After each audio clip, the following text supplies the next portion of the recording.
पीले दांत वाली बहू। रंजना कभी ब्रश नहीं करती थी। उसे कितनी बार उसके माँ बाप ने डांटा, लेकिन उसका कोई असर उस पर होता ही नहीं था, जिस कारण से उसके दांत पीले पीले हो जाते हैं। शादी के बाद अरे बहू, वैसे तो तुझ में कोई कमी नहीं है, पर तेरे दांत इतने पीले कैसे हैं बेटा? कैसे मतलब? कोई सर्जरी थोड़ी ना कराइए। वो तो क्या नाम, मैं ब्रश नहीं करती थी तो पीले हो गए। अब क्या करूं? आप कहें तो लाल करवा लूं या फिर काले? यार ये क्या है, क्यों माँ से लड़ रही हो? लड़ रही हूँ? अरे मैं लड़ रही हूँ या ये बोल रही है कि दांत पीले हैं, पीले। अरे तपस्या थोड़ी ना की है इन्हें पीले करने के लिए। बकायदा ब्रश नहीं किया है 20 साल तक, तब जाकर। छी, कैसी बात कर रही हो? ये उस वक्त तो पीले नहीं थे जब हम लोग तुम्हें देखने आए थे। अरे तब साफ करवा लिया होगा डेंटिस्ट के पास जाकर। अब देखो कैसे पीले पीले लग रहे हैं। रंजना सास की तरफ गुस्से से देखती है।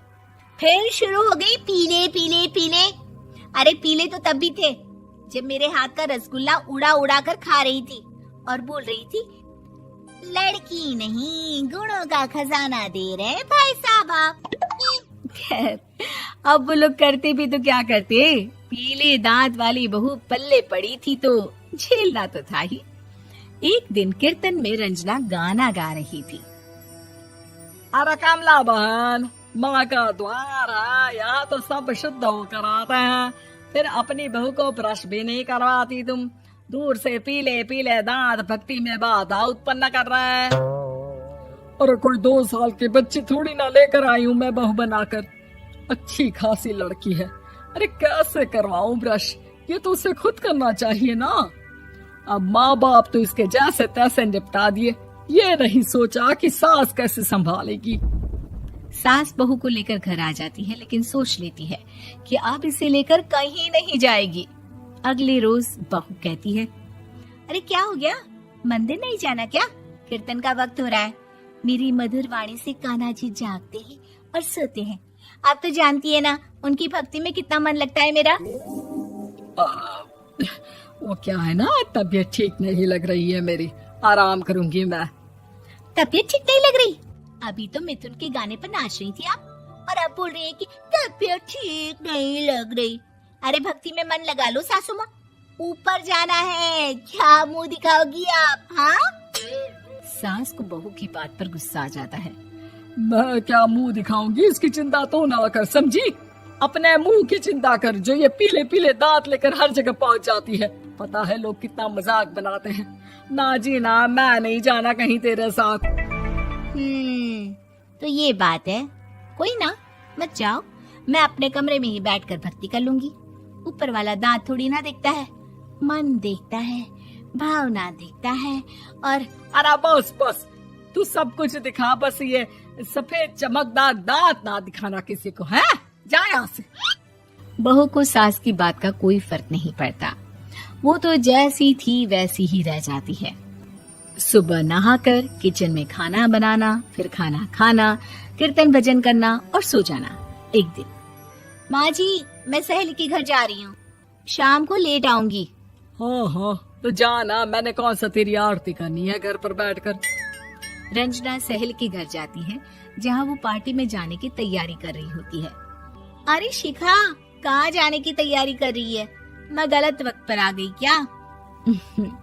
अरे नहीं यार, उल्टा सही वक्त पर आ गया। मैंने ये साड़ी और ज्वेलरी निकाली है यार, शाम को इनके ऑफिस की एक पार्टी में जाना है। बताना कैसा लग रहा है ये सब? नहीं यार, इस ड्रेस के साथ तो वो वाली ज्वेलरी अच्छी लगेगी। हाँ हाँ सही बोल रही है, मैंने ध्यान ही नहीं दिया। वैसे तो हमेशा से मस्त फैशन सेंस रखती है। तो बड़ा जाती होगी ना पति के साथ पार्टी में। रंजना कुछ नहीं बोलती, बस सोचती है कि यार काश ये बात सही हो जाती, पर मैं क्यों नहीं जाती पार्टी में? क्या इन लोगों की कोई पार्टी होती नहीं होगी? रंजना घर आती है और रात में पति से सवाल करती है, एक बात बताइए, आप मुझे किसी पार्टी में क्यों नहीं ले जाते? क्या आपकी यहाँ ऑफिस में पार्टी नहीं होती? पति बेचारा क्या कहता कि दांत पीले हैं तुम्हारे इसलिए। अरे कोई पार्टी होती नहीं हम लोगों के ऑफिस में, तो कहाँ से लेकर जाऊं? और मार्केट, मॉल, कहीं वीकेंड घूमना, कहीं तो। अरे यार, सारे हफ्ते में एक छुट्टी मिलती है, तो सोचता हूँ कि आराम ही कर लूं। क्यों?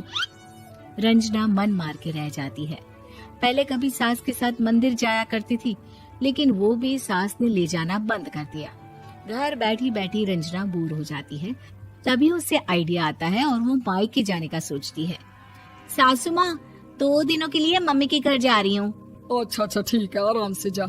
और हाँ, माँ से कुछ अच्छी आदत सीख कर आना कि कैसे शरीर के हर भाग की तरह दांतों की सफाई भी जरूरी होती है, समझी? शुरू हो गई ना आप। वो लोग आपकी तरह नहीं है कि छोटी छोटी बात का बतंगड़ बना दे। उन लोगों के लिए मैं मायने रखती हूँ, ना कि मेरे पीले पीले दांत। रंजना माँ को बिना बताए उन लोगों को सरप्राइज देती है, लेकिन जैसे ही वो दरवाजे पर पहुंचती है, अंदर देखती है कि घर वाले कहीं जा रहे होते हैं। अब माँ, काश रंजना दीदी के दांतों वाली प्रॉब्लम नहीं होती, तो वो भी हम लोगों के साथ चलती ना बुआ जी की बेटी की शादी में। हाँ बेटा, लेकिन अब उसे कौन समझाए कि उसको उसके पीले दांत नहीं दिखते, लेकिन उसके आसपास के लोगों को कितना एम्बैरेसिंग फील कराते हैं। मुझे तो कितनी बार उसके स्कूल की टीचर ने शिकायत की कि उसके साथ कोई लड़की बैठना भी नहीं चाहती, और ना ही कॉलेज में कोई उससे बात करना चाहता था। लेकिन पता नहीं क्यों उसे ये बात समझ में ही नहीं आती। कोई कमी नहीं है उस लड़की में, बस यही कि दांत पीले हैं। वो तो भला हो जीजा जी और उनकी माँ का, जो दीदी को जैसी है वैसे ही रखा हुआ है। रंजना को अपने घर वालों की बात सुनकर बहुत दुख होता है।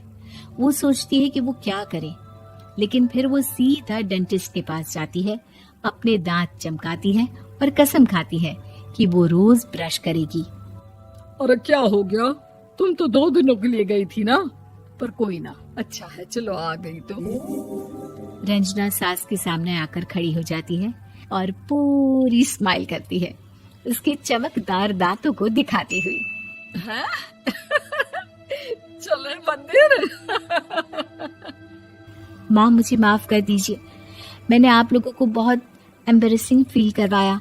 मैं आज से रोज ब्रश करूंगी।